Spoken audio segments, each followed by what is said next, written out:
Racismo, preconceito e discriminação em geral é uma burrice coletiva sem explicação. Afinal, que justificativa... E aí pessoal, de volta aqui mais uma vez para dar continuidade à série de vídeos que estou fazendo sobre racismo. Hoje, com o quarto vídeo, se vocês não assistiram os 3 primeiros, voltem lá e assistam, viu?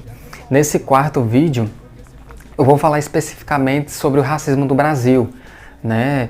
E aí trazer alguns historiadores, sociólogos para falar sobre isso e também sobre a lei de crime racista. E aí a gente precisa voltar lá no dia 13 de maio de 1888, que é quando foi promulgada a Lei Áurea, né? E ficou proibido a escravização de pessoas dentro de todo o território brasileiro. E aí o Brasil ele foi o último país, o grande país assim aqui ocidental, a se extinguir a escravidão, né? E como aconteceu nos demais países que houve essa extinção, não se criou um sistema de políticas públicas para inserir os escravos recém-libertos na sociedade, né? Nem os escravos, nem os seus descendentes, para que eles tivessem as garantias como todos têm, né? Moradia digna, condições de saúde digna, alimentação, educação de qualidade, né? E a posições no mercado de trabalho. Os escravos recém-libertos tiveram que ir morar em locais onde ninguém queria morar, que eram os morros da região sudeste, né? E aí formou-se as primeiras favelas, né? Sem emprego, sem moradia digna, sem condições básicas de sobrevivência, o final do século XIX e a metade do século XX, ela ficou marcada no Brasil pela miséria, né? E sua resultante violência entre a população negra e que estava sendo marginalizada, né? Essas ações sistêmicas, elas promoveram e sustentam até hoje a exclusão racial em nosso país, o que resultou em diversos estudos sociológicos. Dentre desses estudos, eu trouxe 2, que é de Gilberto Freire e Florestan Fernandes, né? Gilberto Freire, ele foi sociólogo, historiador, ele viveu de 1900 a 1987, né? E a primeira grande obra que trata das relações entre senhores e escravos no período colonial e imperial foi o livro Casa Grande e Senzala, que foi publicado em 1936. Freire, ele descreve que as relações são amistosas entre brancos e negros, baseando-se na miscigenação, né, do povo brasileiro, que é uma característica pouco comum entre os países que tiveram escravos de origem africana. O autor ele ainda fala sobre um sistema de relações de poder que é nítido no período colonial, no qual a sociedade patriarcal ela privilegiava os homens, inclusive no caso do escravismo, né? Pois a mulher negra seria a última na cadeia hierárquica. E aí, falando a respeito da ideia de hegemonia e superioridade da raça branca, ideologia em alta na Europa por causa do regime nazista, o fascismo na Itália e com ecos aqui no Brasil, Freire ainda argumentava contrariamente, dizendo que a miscigenação que provocaria o melhoramento racial, né, o que resultaria no melhoramento e no enriquecimento genético dos brasileiros e que comporia a grande diversidade da formação social brasileira.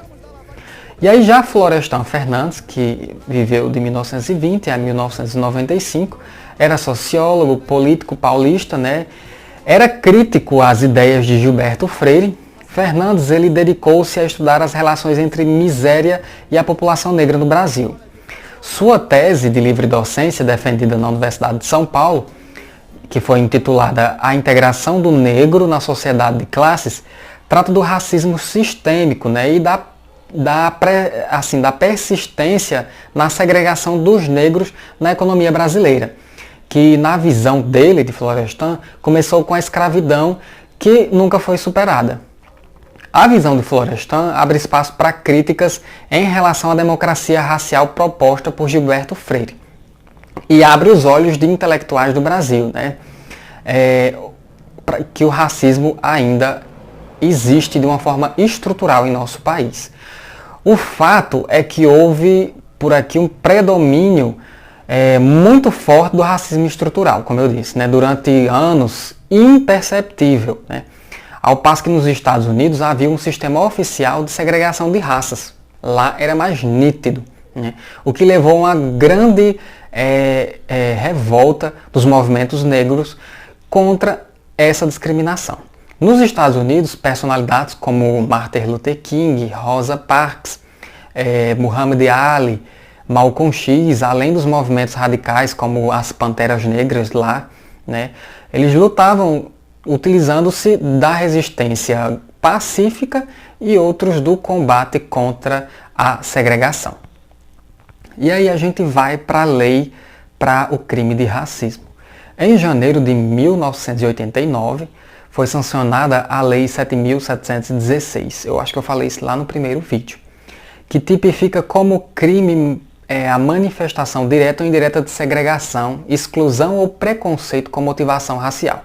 Essa lei ela representa um importante passo na luta contra o preconceito racial e prevê penas de 1 a 3 anos de reclusão aos que cometerem, né, crime de ódio ou intolerância racial, como negar emprego a pessoas por conta de sua raça, de sua etnia, né? Negar acesso a instituições de ensino e estabelecimentos, sejam eles públicos ou privados, né?